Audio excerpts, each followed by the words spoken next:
Mana kamano nyako Ramogi Tv machiegni e chenro mar mbaka oromo. Chenro mabende chakore sani nyakango mol kanyo sa auchiela mar odiochieng'. E chenro mar mbaka oromo wabedo kod thuolo mar michal mar fwambo. Wabedo kod tuaka kama bang'e kendo wabiro mi weche manyiena mabende wamedo luonu e kor gwenge duto mapacho kae. Agie thuolo ni nyako Ramogi Tv antiere kae mar mondo mi ami chal mar fwambo. Chal mar fwambo bende gin wechego matimore e kor gwenge duto mapacho kae. Mabende reporters magwa ogoyo tacha kendo giluonwa weche makamago achiel kachiel.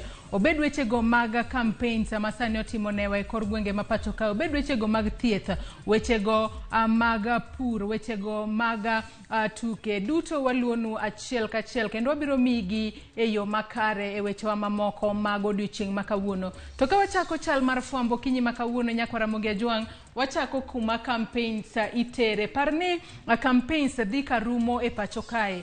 Kwethno mar Azimio la Umoja One Kenya Alliance mabende otelne kanyo kod jakom margi mano Raila Odinga. Odiochieng' makawuono biro tero campaigns margi mano e alap ma Tononoka e county ma Mombasa. Kaka wuono gibiro dhi Tononoka kacha gitem kata gimed atimo kisera margi e county ma Mombasa. Aparni odiochieng' makinya kama bende duola mar IEBC oyango kaka odiochieng' mogika mar timo campaigns e pacho kae ne jogo malaro kombe mopogore opogore mag siasa. Abiro bedo odiochieng' makiny to jo Azimio la Umoja One Kenya Alliance odiochieng' makiny to gibiro tero campaign margi mogika mano e alap ma Kasarani Stadium mabende yudore abuore Nairobi kae. Weche mabende gitimo e kinde mabende wadong' mana kod ndalo adek kende to wadhi e debe. Kata kamano jopiny nyalo wuok oko iwinje gigo ma josiasa ng'isou e kindegi mabende gichopo e giko mar chenro margi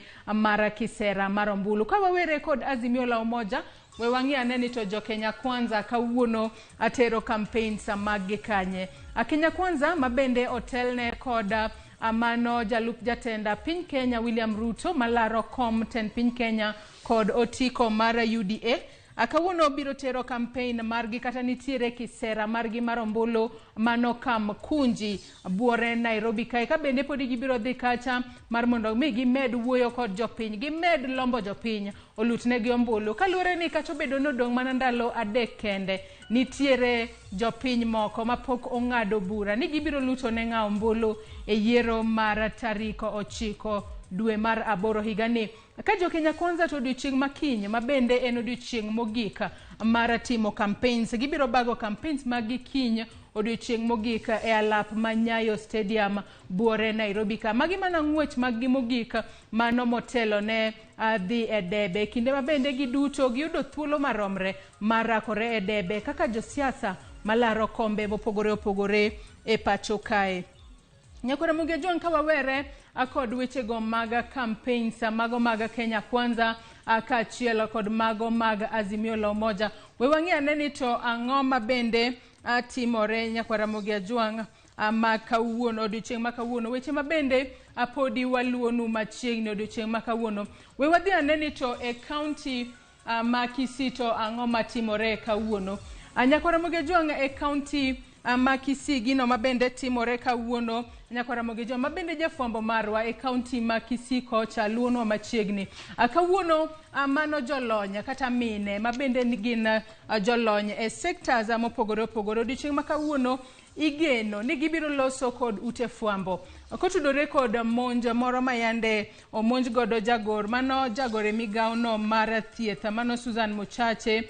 Mano mabende iliekore ni nitiere jo Kenya Kwanza moko mabende ok ne ponono ok ne notimone gigo ma richo kaluwore ni otudore kanyo kod jatenda migao mar arita mano Fred Matiang'i. Nyako Ramogi Tv mago gin weche mabende waluonu machiegni. Ka weche makamago ibiro yudo kuku kaachiel kod tiendgi kowuok kuom jafwambo marwa mayudore e county ma Kisii. To kapod wantiere e county ma Kisii kono weche mamoko mabende waluonu machiegni. Nyako Ramogi Tv picha mabende neno kanyo mano picha mar jalara kom governor e county ma Kisii mano Sam Ongeri kabende olaro komno e county ma Kisii kod otiko mar duond burano mar DAPK.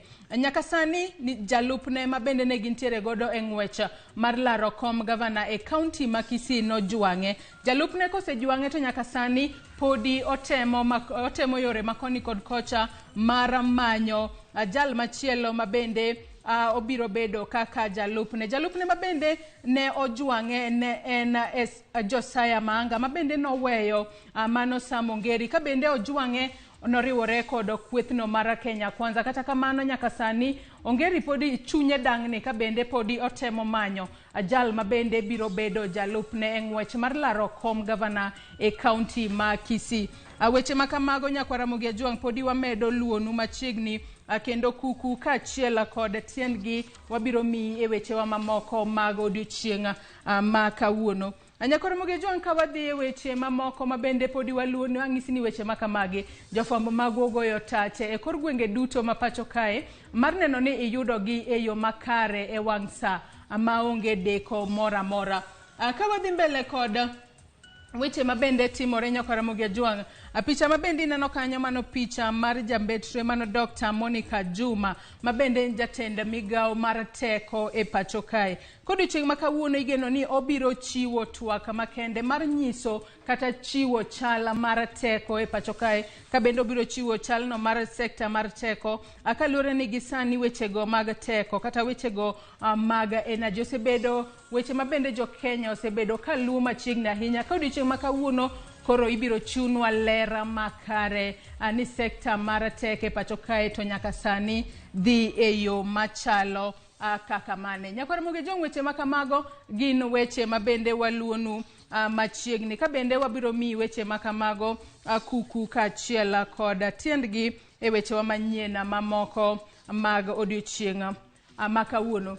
Nyakwa Ramogi Ajuang kapod wadhi mbele kod chal mar fwambo okinyi ma kawuono. Picha mabende ineno kanyo mano picha mar Hilary Mutyambai mabende en jalno mabende ochung'ne obila e pacho kae. Kabende Nyakwa Ramogi Ajuang weche mabende mamoko mabende podi waluonu machiegni mago tudore kod wechego mag jiwo kata medo neno ni sekta mar arita e pacho kae odhi mbele e yo makare ahinya to mano motelo ne yiero maduong' mabende biro bag kanyo mano chieng' tich ariyo juma manyien. Kabende nyaka sani mano jatend migao mar arita kwe pacho kae Dr. Fred Matiang'i kabende otene kod Inspector General mar obila mano Hilary Mutyambai. Odiochieng' ma kawuono kaachiel kod jodito mamoko e sekta no mar arita e pacho kae gibiro mana bago romo mar neno ni arita kwe oseket e okang' machalo kaka mane ahinya to sani ma jo Kenya ikore mar dhi e yiero. Jo Kenya duto nitiere kod geno ni e kindego mag yiero arita biro bedo e yo makare mar neno ni onge chochni mora mora motimore e kindego mag yiero. Weche makamagi bende wabiro luonu e yo makare akaluore ni nyaka sani nitiere obila mopogore mosechak tere kor gwenge duto ma pacho kae e polling stations kata kuonde mag luto mbulu mohewo 46,000 mago e counties duto 47 e pacho kae mar neno ni chal mar arita e kor gwenge duto ma pacho kae obedo e yo makare mondo jopiny kik bed kod luor mora mora e kinde mabende gidhi e yiero. Kopogore kod mano weche mamoko mabende waluonu mineno kanyo mano jalara koma governor e county ma Migori kod otiko mar duond burano mar ODM mano Ochilo Ayako kawuono igeno no biro tero kisera mare mar ombulu akanyo poster ground mano mabende yudore e county ma Migori. Aseng'isi Nyakwa Ramogi Ajuang ni nyaka sani jo siasa gintiere wuoth margi mogik mar timo kisera margi mar ombulu mar jiwo jopiny obio lutnegi ombulu ahinya to yiero mar tich ariyo mano mar juma manyien. Weche makamago bende waluonu machiegni kaluore ni nyaka sani wanyalo ng'eyo ni nitiere jo siasa moko kata nitiere jopiny moko manyaka sani pok ging'ado bura jal mabende gibiro luto ne ombulu mane momiyo jo siasa nyaka sani podi wuotho ka gintiere dwar mar jiwo jopiny obio lutnegi ombulu e yiero maduong' mar higani.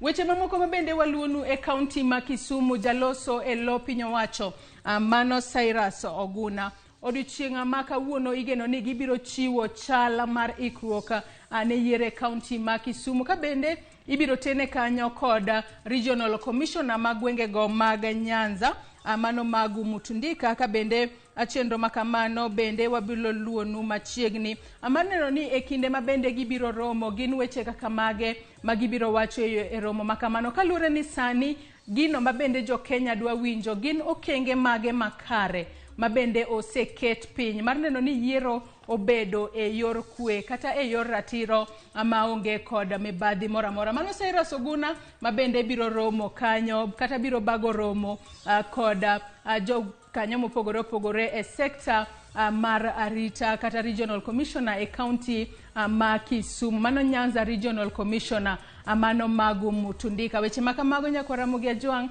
bende wabiro luonu machiegni kendo wabiro kelo ni achiel kachiel e kinde ma bende wabiro yudogi. Weche mamoko ma bende waluonu machiegni odiochieng' ma kawuono gin jotenda dinde mopogore opogore pacho kae. Kawuono gibiro chiwo twak makende mano motelo ne yiero mar tich ariyo juma manyien.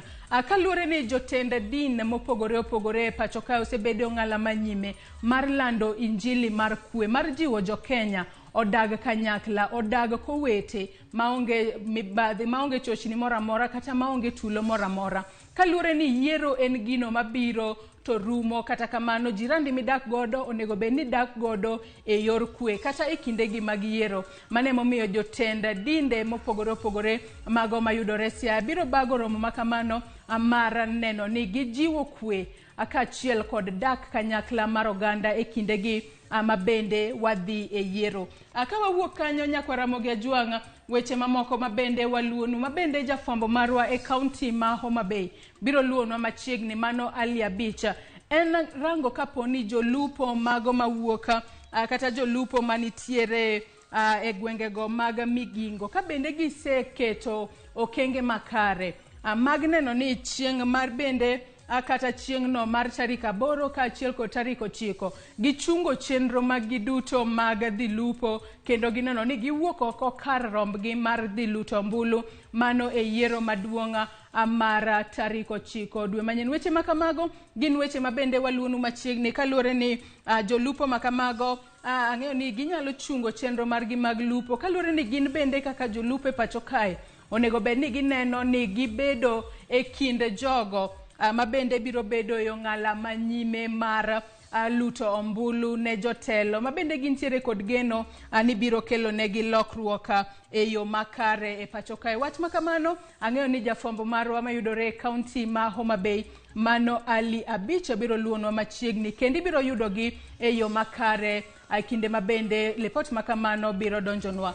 Kawa wuok e county ma Homa Bay nyakwara Mogi Ajwang', wach machielo ma bende wabiro luonu machiegni ma bende podi timore e county no ma Kisii gin apisas mag thieth ma bende yudore e county ma Kisii odiochieng' ma kawuono. Mago apisas mag thieth matiyo e sectors mopogore opogore odiochieng' ma kawuono gibiro bago twak kod ute fwambo koro gichwalo ywak margi okotudore kod wach mar deko mar chulo gi osara margi ama bende giwacho ni osedeko kuom thuolo mar dweche 2 kawuono. Aka bende gibiro chiwo kata ywaka mopogore opogore kotudore kod lwasi marach mar timo hala ma bende gikale e kindego magintiere tich e county ma Kisii.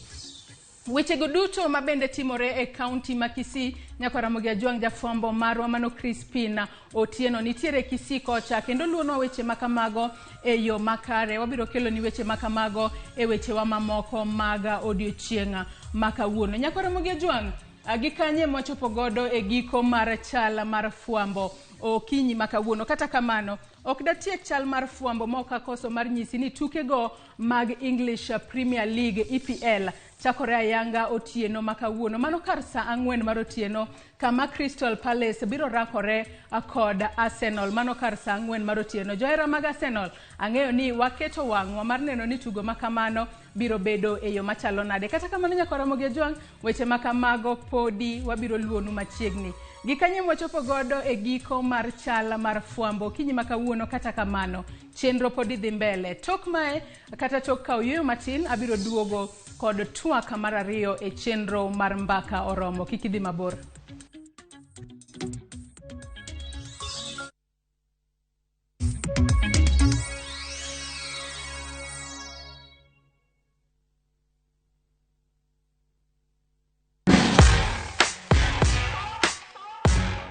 Samoro inyalo tiyo kod gigo maonge kod mo mang'eny ma bende dendo gi dho ngere ni wipes e golo makeup kata yweyo wang'i.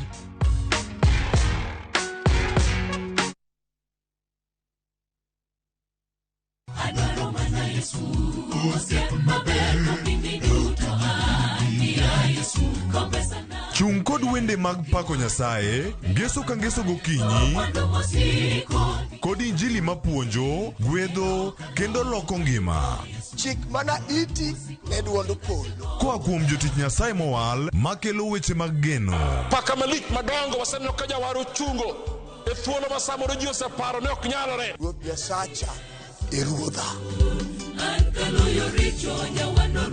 E injili ngima, ngeso ka ngeso, saa 2 okinyi, e Ramogi TV. Edwin Okoth ka Nairobi, ma Ramogi TV.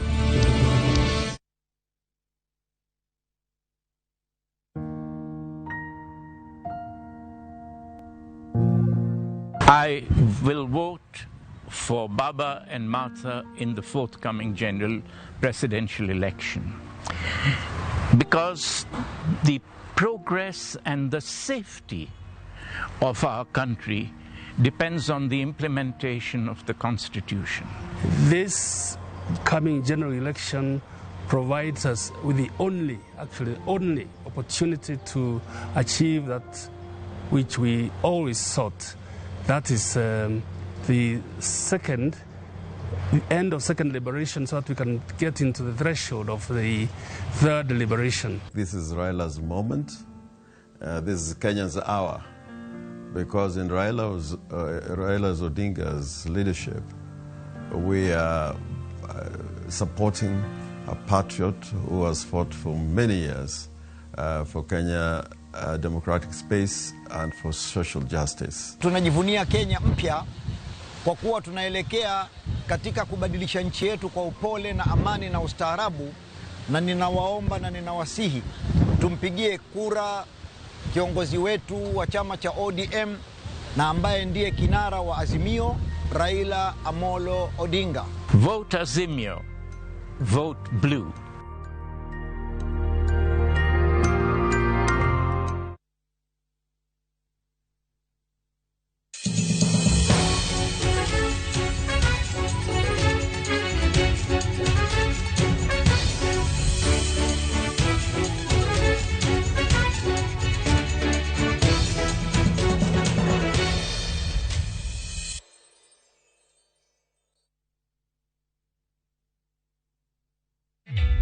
Introducing a new way to earn cash every time you buy airtime. Simply dial *487*2#. Buy airtime, pay for electricity or water bills for you or someone else, and get paid papo hapo.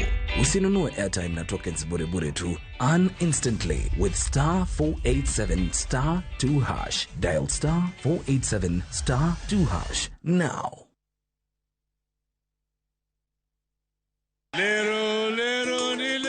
Tarehe 6 Agosti, barabara zote zitaelekea Kasarani. Vijana mko tayari? Kutakuwa na shamra vigelegele na hutuba moto. Ni mkutano mkubwa zaidi wa Azimio la Umoja.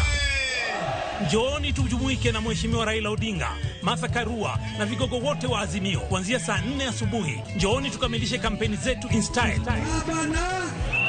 Fikeni nyote tumbariki Baba na Martha. Leo ni leo.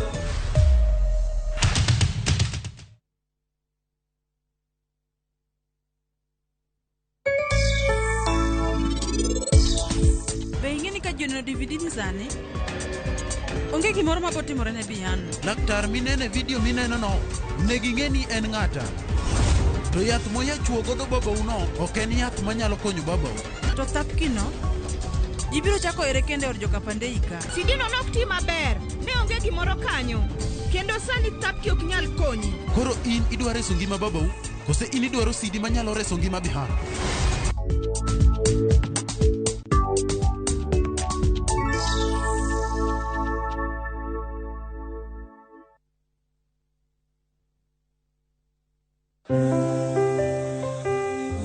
What does inawezekana mean to you? Inawezekana inamaanisha elimu ya bure kwa watoto wetu. Kwangu inamaanisha matibabu ya bure kwa kila mtu. Inawezekana to me means 6,000 Kenya shillings to poverty-stricken families. Inamaanisha kupunguza kupanda kwa bei za bidhaa. Inawezekana means a corruption-free Kenya. Inawezekana inamaanisha job creation kwa sisi mayouths. Support ya biashara kubwa na ndogo. Ufufuo wa uchumi. On the 9th of August, let's all come out, vote Azimio, vote Baba Namatha, and see our country conquer all the challenges we are facing. With Baba Namatha, inawezekana.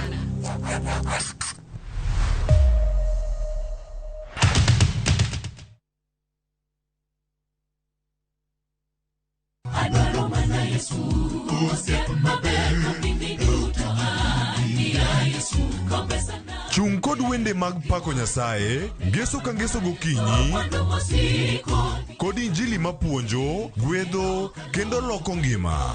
Chik mana iti ne duond polo. Koa kuom jotich Nyasaye mowal, makelo weche mag geno. Paka malich madongo waseneno ka jawar ochungo e thuolo ma samoro ji oseparo ne ok nyalore. Ruoth Nyasacha e ruodha. E injili ngima, ngeso ka ngeso, saa 2 okinyi, e Ramogi TV.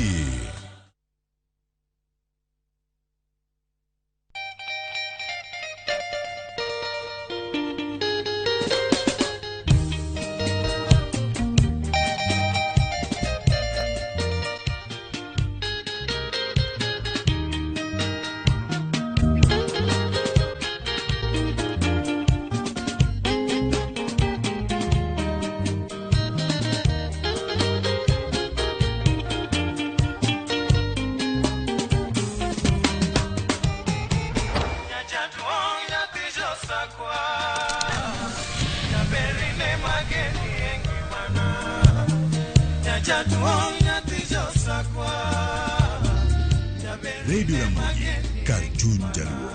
Radio Ramogi.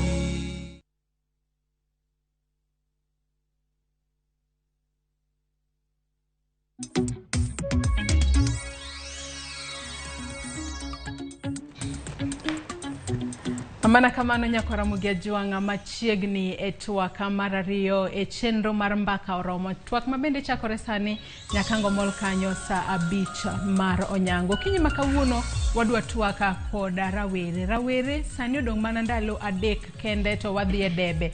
Kaka rawera in kamoro mora ma intiere kata kamoro mora ma ineno wa kawuono iseketo ikruoge machalo koda mane e kinde mabende wadhi e yiero mar yiero jotelo mabende wantiere kod geno kata jo Kenya nitiere kod geno ni biro kelo lokruok e yor dongruok kendo biro miyo piny Kenya bedo e ong'ala mambele ahinya obede wechego mag uchumi obede wechego mag thieth wechego mag arita mage jotelo wanyalo wacho ni jo Kenya adwaro mane momiyo osemigi thuolo mar dhi luto ombulu mano kochopo kanyo tich ariyo tarik 9 mar dweni mano mar higa mar 2022 wechego kotudore koda atinga mar rawere e wechegi mag siasa kata kindego mag yiero emodwa twake okinyi makawuono nyako Ramogi Ajuanga ka bende okan kenda mar mondo mi wabeda kod twaka machalo kod mae antiere kod welo ariyo mabende kata okwelo ariyo antiere kod welo ariyo e studio marwa ma Kisumu Nairobi kae ka wendo machielo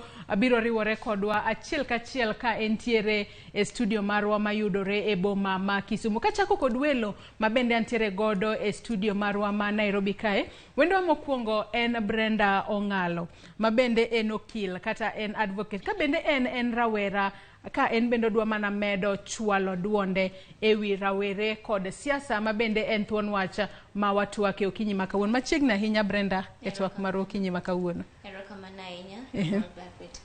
Erokamano. Wendo mar ariyo nyako Ramogi Ajuanga mabende wantiere godo Nairobi kae en Lilian Akecha. Lilian Akecha en nyadendi kata en rawera mabende wuok kata en jakoma mar riwruogno mar Warembo na Raila. Mano mabende wanyalo wacho ni gin bende gin rawere mabende chwalo aponono gigo ma otenore kod wechego mag siasa. Lilian Akecha machiegni ahinya okinyi makawuono. Erokamano ahinya. Nyakora Mugejo wendo wa mar adek mana kaka asenyisi ni en wendo marwa mabende yudore studio marwa mabende nitiere mano e boma ma Kisumu. Mano en Kennedy Sankara mabende tudore kodwa achiel kachiel aka bende entiere e studio marwa mabende nitiere e boma ma Kisumu. Sankara ichiu nade ka entiere Kisumu kono kinyi makawuono?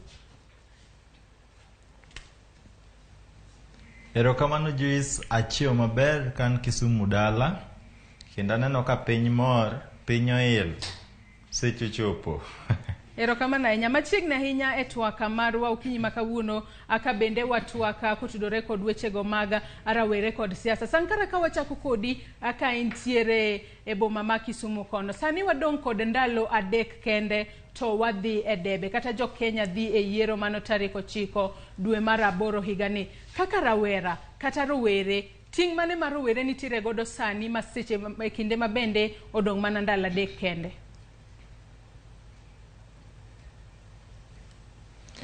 Erokamano Joyce, giseche mawuoyogo ni wadong' gi ndalo adek adier kaka iwacho mondo wadhi e debe, to wan kaka rowere wan jogo ombulu mathoth ahinya, kata obedo ni register mar IBC to nokwedo mano, lakini king'iyo thor mar namba wan ema namba wani malo mokalo. En kindewa kaka rowere mondo wawuog oko mondo wago ombulu. Ka wago ombulu gi wiwa to wago ombulu gi iwa. Wago ombulu kwa keto mainowa e gino mabiro kiny to ok gigo mabiro sani sani, nikech maisha maber ok en gima biro dichiel, en gima dhi mos mos. To wayier jotelo man gi integrity kata ma onge mibadhi, nikech mibadhi achiel kuom gigo ma miyowa shida ahinya e pacho ka, to mae kuma rawera koro ratiche biro rochi nikech mibadhi otiap kamora mora. Sama pesa monego bed ni rawera timo go ohala kata konyo weche mag ngima rawera generally osedonjo fuk ji giwegi, ng'e ni rawera ni koro dong' kae oko inyalo ti kode timo gimora mora seche mora sa mora mora. Ma emo mibiro yudo ni rawere thothwa wan emitiyo kodwa e nyayo wechego mag tulo, to koro wan gi thuolo mogik mar uamuzi. Wachagua ni to ere kaka gisani modong' mana ndalo adek magi nyalo geng'a e yo makare? Rawera itiyo godo nikech Joyce wapenji, ka in gi tich michulie Sh10,000 wachak kamano, to jasiasa obiro iri manyiso ni dich itiyo tichuli 10,000 e dwe, idich wuok tich nyaka tich 5. Jasiasa dwa tiyo kodi, onge samo biro tiyo kodi mokwongo. Mar ariyo, in ok nyal mi Sh200 mondo idhi tom tok ng'ato kata idhi wang' od ng'ato, nikech ing'iyo ni to kan kadhi abet kuma tiye gi kwe tayudo 10,000, to kadhi kuma dhi inyalo goyo tienda bunde kata inyalo kaw ngimana kata inyalo yudo hinyruoge mokalo apima, idhi miya Sh200. Mano gima ok anyal timo. Koro shida ma wan godo kaka rawere ni rowere ojwang', gin e lwet ji giwegi. Kidongere wacho ni every man for himself and God for us all. Koro wan ni wan kendwa. Koro rawere sani gi uchumi matekne, kijana en ng'at ma koro josiasa ng'iyo ni wanajeshi makanye, wan mana gi jeshi achiel, jeshi marito piny Kenya, jeshi mar polis. To kiin jasiasa tiwacho ni in gi jeshi, en jeshi matimang'o? Ok en jeshi mamanyo ni ombulu, ok en jeshi ma uso ni sera ni, en jeshi ma nyayo tulo kendo mar monjo jogo ma in godo e piem. Magi achiel kuom gigo mar rowere kale ahinya ahinya. Kaka wan jogo mawuok e kaunti ma Kisumu, wan ing'eyo maber na wuod chiga piny ka, wan kaka jo Kisumu wasebedo ka wakale gigi ahinya ahinya. Sama koro tulo onya to arita kwe osebedo ka ok ng'e ratich oganda, kendo iyudo ni vijende mang'eny osebed kinego. Ok adwa dok e gigo mane osetimore 2017, lakini gima temo wacho ni uchumi marach, koso keto maino e wechego mag ojende, ka achiel kod koso nweng'o maber osemiyo kijana otigo de yo marach gi josiasa. An kaka Sankara kwero kijana ni giminyalo timo mogik en dhi gombulu tidok ibet king'iyo Ramogi mos kirito kaka ilando ng'atno moyombo. Mane tiji. Kik idhi moingo kanyo. To kidhi mokalo kanyo to dhi endara ni dhi celebrate. Tok ni dhi nyayo tulo. Akabiro korka koru Lilian kachiel kod Brenda ka wachako kodi Liliana. Ina kaka jakoma mano mar riwruok mara Warembo na Raila.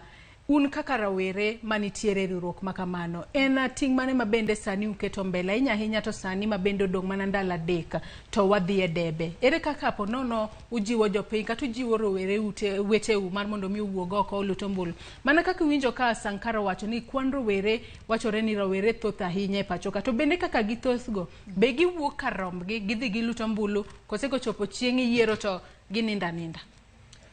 Wan kaka Warembo na Raila wasebedo kwa goyo debe mondo kwe mondo bede. Kwa siro jomo wasebedo kwa goni gi debe e bathe kanyo be wanyiso ji ni mondo wuog oko mondo go kura. To be kise go kura to dog ot mondo rit mondo kura mondo kwan mondo ing'eni ng'ama ne gone kura cha oyudango. Koro wan kata kaka wabedo kwa goyo debe wanyiso ji ni wuoguru oko lakini kwe wasebedo kwa lamo to kwe wasebedo kwa sira ahinya. Akabiro korka kori Brenda kaka in advocate to bende in kaka rawera. Bendi paro ni rawere mantiere pachoka e bende ose meeting makara inya to e wechegi mag yiero mar jiwo ponono rawere mar mondo mi kinde mag yiero gi nyakweyo makare giwuogo ko karomgi gi rutombulu.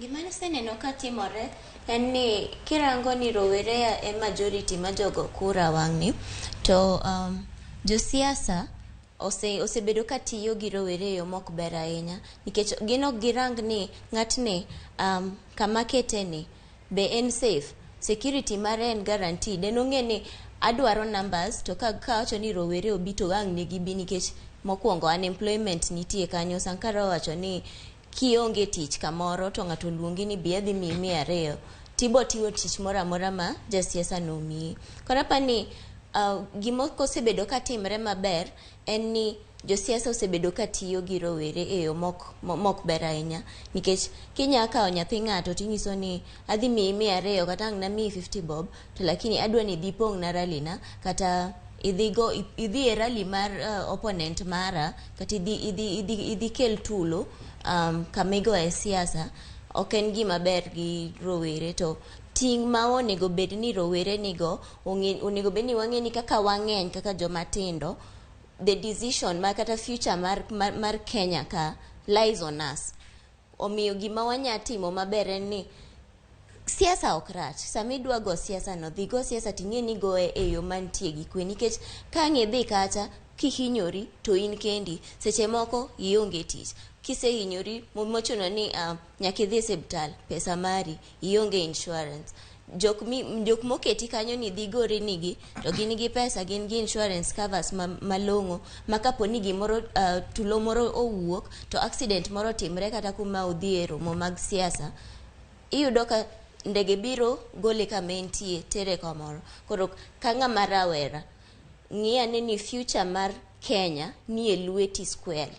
Momiyo seche midwa dhi gori, seche midwa dhi kelo tulo kar siasa, ng'ini the responsibility lies on you as an individual. Kiki ng'ine wang'eny, wan rowere wa joma ng'eny. Ng'iyane ni sama koso ka serikal omaka to maka ka Brenda. Okang' ne maka ni youth manodhi e campaign mar siasa makama. Koro the responsibility ma wasebedogo en ni let it be on the decision making mar piny.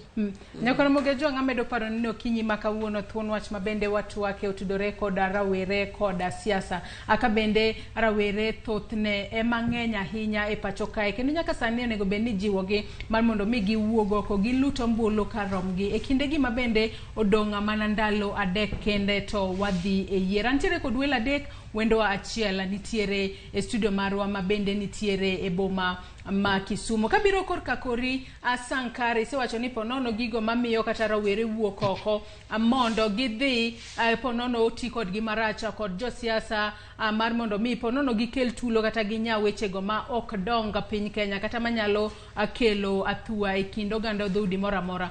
Nyaka sani kawaketo kata pogruok e kinde yiero mahiga ni kod yiero mahiga mokadho, bende wanyalo wacho ni rowere oket kuma ber kata oseting'gi malo e yo makare mar mondo mi gipogre kod timbe ma kochgo kata timbe manyalo kelo tulo e pacho kae.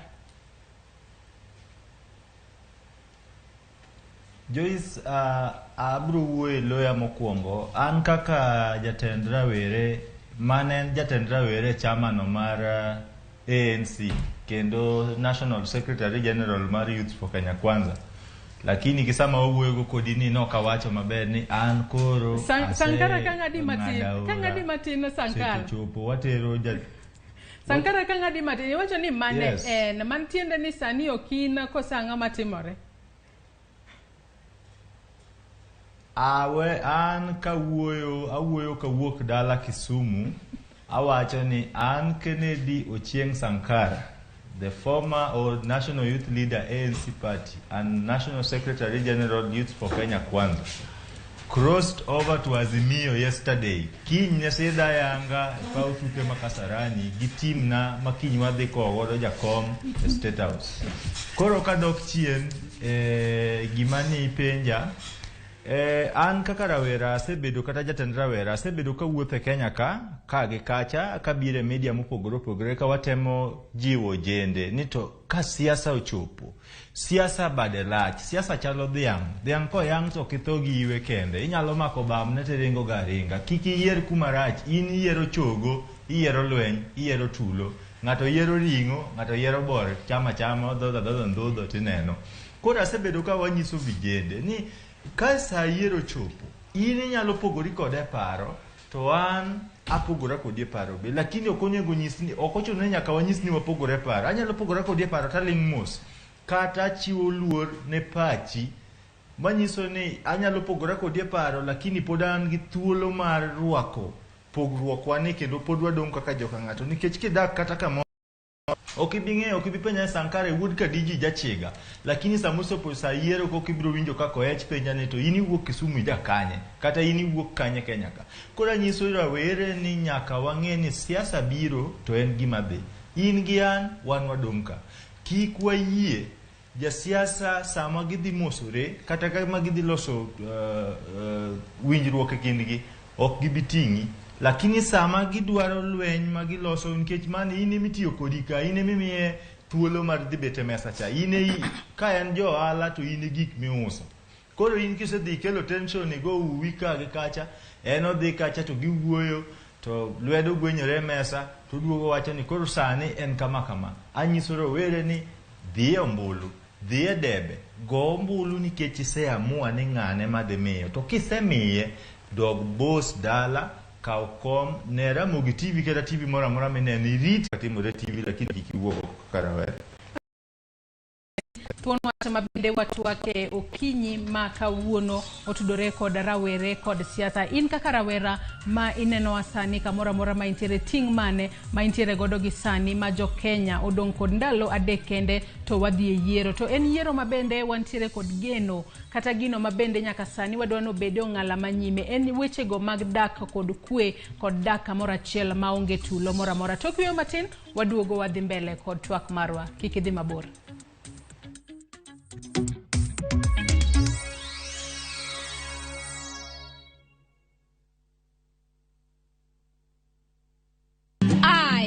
Martha Wangari Karua, do hereby proudly accept this nomination as Deputy Presidential Candidate.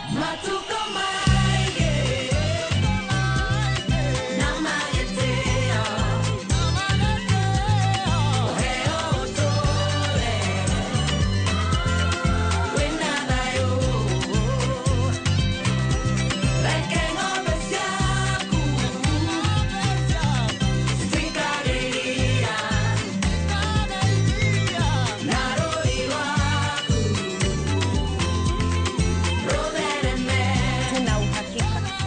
tunabadilisha Kenya. Tunabadilisha Kenya mzima. Inawezekana. Vote Azimio, vote Baba na Martha and see our country conquer all the challenges we are facing. With Baba na Martha, inawezekana.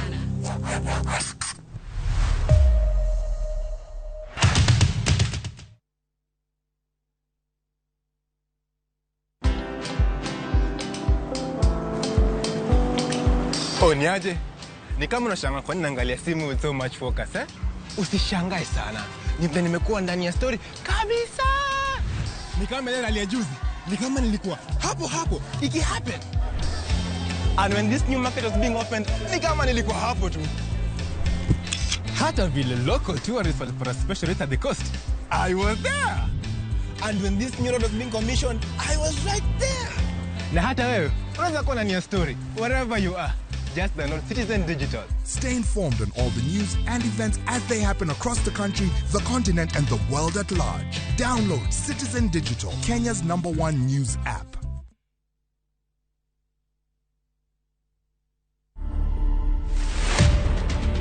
We didn't know that Eva was admiring him secretly.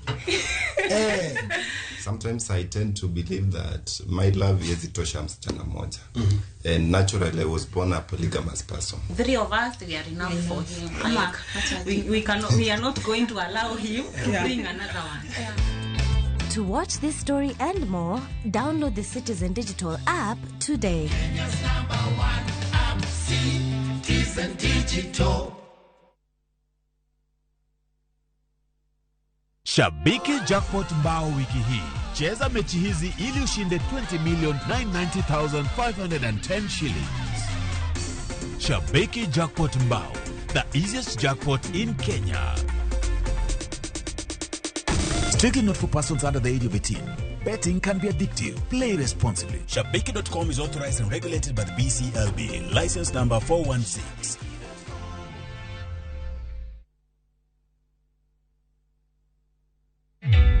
Introducing a new way to earn cash every time you buy airtime. Simply dial *487*2#. Buy airtime, pay for electricity or water bills for you or someone else, and get paid papo hapo. Usinunue airtime na tokens bure tu. Earn instantly with *487*2#. Dial *487*2# now. Secret Technical and Vocational Training College for the Blind and Deaf en kar tiegruok moyiedhi kendo matiego jogo modak gi ng'ol kaachiel gi atamalo 30 mar jogo maonge ng'ol. Wachiwo tiegruok ne jopuonjre mag Afrika ma Ugwe gi madiere kendo walonye tiego jok man kod ng'ol mopogore opogore kaka ng'ol mar neno, winjo, joma winjo mos e kind mamoko. Ka idwaro yudo tiegruok, or kwayo ne kepo mar dwe mar 9 kata September 2022 kod January 2023 intake ne courses mag TVET mopogore opogore. Wachiwo tiegruok e rang'iny mar diploma, certificate and artisan mar Shiatu Japanese massage, Kenya Sign Language kod duoko ng'ato yo makare kata rehabilitation. Secret Technical and Vocational Training College for the Blind and Deaf, skills for life.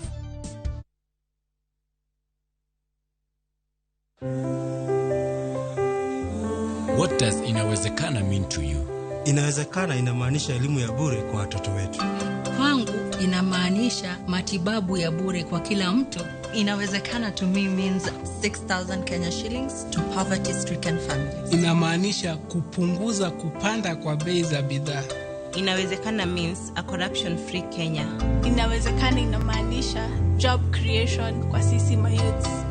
Support ya biashara kubwa na ndogo. Ufufuo wa uchumi. On the 9th of August, let's all come out, vote Azimio, vote Baba na Martha and see our country conquer all the challenges we are facing. With Baba na Martha, inawezekana.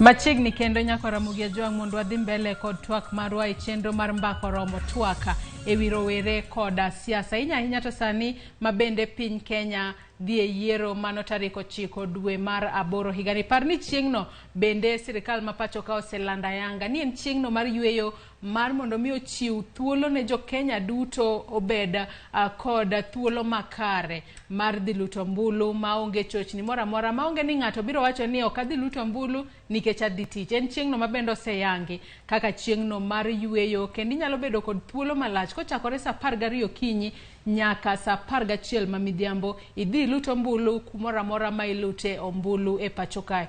Kata kamano nyaka Ramogi Tv kotudore kod thuon wach marwa mar rawere kod siasa. Okinyi makawuono antiere kod welo adek, welo ariyo antiere godo e studio marwa ma Nairobi kae, mano Brenda Ongalo kaachiel kod Liliana Akinyi, mano Akech, maduto gin rawere. Ka wendo machielo tudore kodwa ka entiere studio marwa mayudore e boma ma Kisumu, mano Kennedy Sankara. Giduto gin rawere e pacho kae kendo gitemo mana jiwo rawere ama bende nitiere pacho kae. Ting' ma bende onego bed ni gibedo godo e neno ni okoti kodgi maracha hinya to e kinde mag yiero. Ka wabiro korka kori Brenda, isewinjo kaka Sankara olero kata yo makare kaka gisebedo ka gijiwo rowere kipimo kod yiero mar higa mar 2017 kaachiel kod kata yiero mamoko mosebedo e pacho kae. Ka wang'iyo yiero ma higani bende rawere osejiw mar neno ni yiero ma higani giwuok oko, ok gibedo kod wechego mag ponono chulo, giwinjo makare manifesto ma jotelo nitiere godo mondo ging'e jogo ma gidhi luto negi ombulu. Jogo ma rawere siko ka ywak ni waonge kod tije, uchumi rach, ngima tek, giyiero jotelo manyalo kelo negi lokruok e yo makare. King'iyo yiero ma higani to ahero ang'iye ka ang'iye gi yiero ma 2017 cha, to ineno ka 2022 ni waneno ka kata weche mag tulo kobedo ahinya kaka gijobedoga, to aparo ni ji nosechako neno ni koti kodi idhi ikelo tulo kama jo siasa nitie kata romo ma siasa uchako guru, iyudo ka in meumia kaka kijana, nikech seche moko kumidhieno dhano dhi neni, tinde wan gi Facebook, wan gi cameras, pin financing, tido